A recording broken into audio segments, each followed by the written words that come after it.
श्रीराम समर्थ.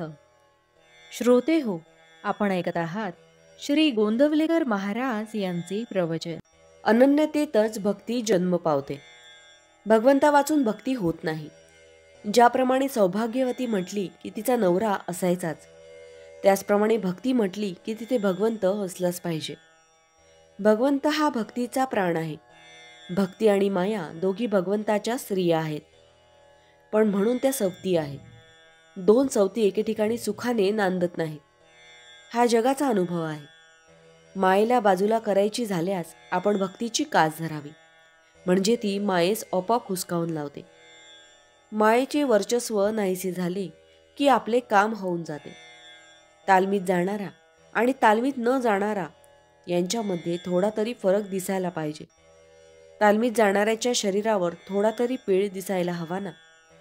तसेच जो भक्ती करतो त्याच्या वृत्तीमध्ये थोडा तरी फरक पडला पाहिजे. आपल्याला जर विद्या पाहिजे असेल तर आपण विद्वानांची संगत धरली पाहिजे. त्याचप्रमाणे आपल्याला भक्ती आणि आनंद पाहिजे असेल तर भगवंताची संगत धरली पाहिजे.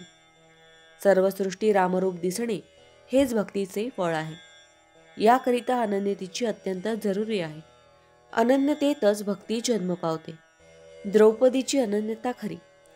भगवंताशिवाय मला दुसरा कोणताच आधार नाही याची खात्री पटणे हेच अनन्यतेचे स्वरूप.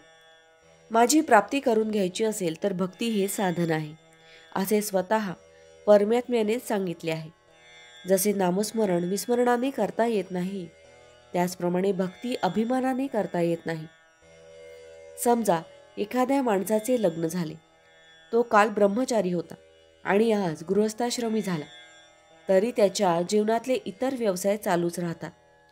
त्याचप्रमाणे आपण भगवंताचे झालो तरी आपले प्रपंचाचे सर्व व्यवहार पूर्ववत सुरळीत चालतात. जी जी गोष्ट घडेल ती ती आपण भगवंताला सांगावी. भगवंताच्या अस्तित्वाची जाणीव ठेवण्यासाठी भगवंताला सांगून प्रत्येक काम करावे. भक्तीने भगवंत साधतो आणि फलाशा आपोआप कमी होतात. म्हणून आपण उपासना किंवा भक्ती वाढवावी.